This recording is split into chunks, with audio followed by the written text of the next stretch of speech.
Okay, so I've got the 3 mowers set up here that I wanted to see if they fit at all on this truck. Now, this side is pinched down because it's on a camber, and that's good because when you're driving down the road, you're going to be going over cross bumps and cambers and everything else. I already know I'm going to have to airbag the rear suspension and put stop joists or whatever on there. But what I'm trying to find out is whether or not these mowers fit at all. Now, I'm pretty sure the 60 and the older 72 will. This one here is probably not going to. It's just it's a big machine. The newer 72s. That's with the XR7 deck. And that's the one you got the oversized tires on, but that doesn't make any difference on this fitment thing. So anyway, I'm going to lift them up on there and just see what they're going to look like. But trust me on this one is a lot bigger than the others. So this one's not going to look right, I'm sure of it, but we'll see. Let me throw it up on there and see.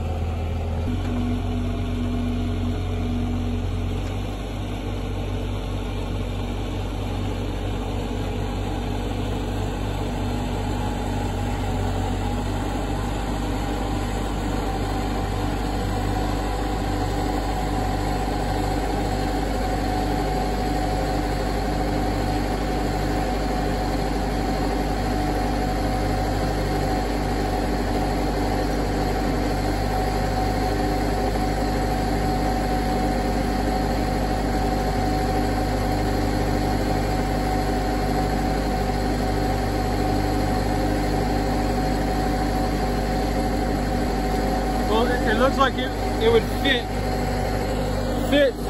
Well, granted, the bumper isn't on there because it doesn't have a motor on it yet. And that's why I didn't bother to set it down on, because the weight doesn't really matter right now. What I needed to know is, where does the back tire line up? You see what I'm saying? I need to know whether that back tire is going to line up on the hump. Now, I'd prefer not to back the machines in. I know that would give me the best weight bias for the truck while I'm driving. But the problem with backing is when you go and back up a hill, for instance, your weight transfers to the front and you lose traction to the rear tires. So that's why I'm trying to set it up where I'm not backing the mower onto the truck. Now, I may end up having to, depending on how I build the Z-fold ramps. So hang on, let me grab a different mower and see how it fits. I got down to check this out a little bit better and thought I'd give you perspective. Now, this mower is a true 72, so the deck is probably 74-inch wide with the 72-inch cut path. As you can see, they do stick out on my trailer, and they would stick out a little bit on the truck. But I'm not completely opposed to that. I think if this truck was set up right in a pinch, I could haul the big 72. But I'm probably going to do the small 72 and the 60. Let me get those up there and see what they look like. Hang on.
I fought it. I couldn't get it to pick up square for some reason.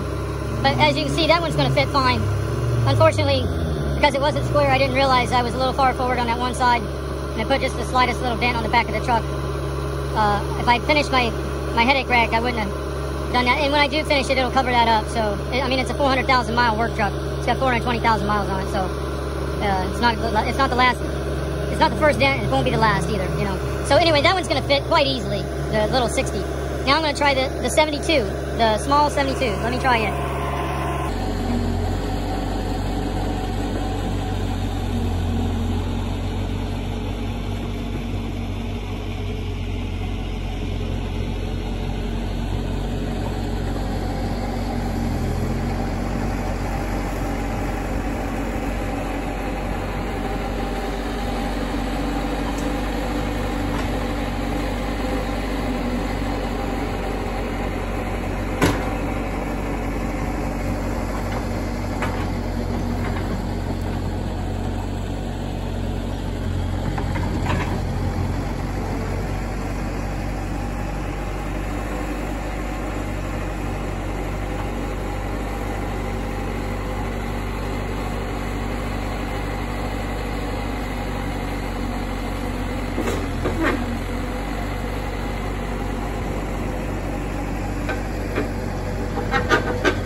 Okay, this one didn't want to pick up square either. It's because I got a slope over there on that hill, and they want to shift. But dimensionally, I think this one fits as well. It's off to this side a little bit. But the 60 is going to be the right mower for this truck, to be honest, I think. I just don't know if I can run a 60. They're so small. Now it's biased to this side because I couldn't get it sitting on the forks right. This side's not even on. So it's way biased to that side. So my conclusion is dimensionally, they do fit. Weight-wise and stuff, you know. So since they fit dimensionally, I'm going forward with welding up the rest of that bed and building the ramps. Because the weight I know is not going to be a problem, especially for this 60. Because I've cut a couple 100 pounds probably off of this machine, trimming out what's not necessary, and I've taken a lot of weight off of this machine. So if nothing else, it's worth building just even if it's for the 60. Because as you can imagine, you could go to the store, no special parking place, anything. You know what I mean? Your mower can be there right with you, which is an advertisement point. You can park in any space. Getting down the road, you can get down the road quick. Now, there's been many lawn crews that have tried this similar setup, but I've got a few tricks they didn't try, and those things that they didn't try is what made it not feasible for them. And I'll get into that later. All right, I'm going to wrap this up and get these mowers put away. I'll talk to you later. Before I finally wrap this video, just wanted to tell you, I've bought a lot of parts machines from landscapers and stuff. And the problem is, once the machines go down, those people usually have a Bobcat sitting around, and they do what I did.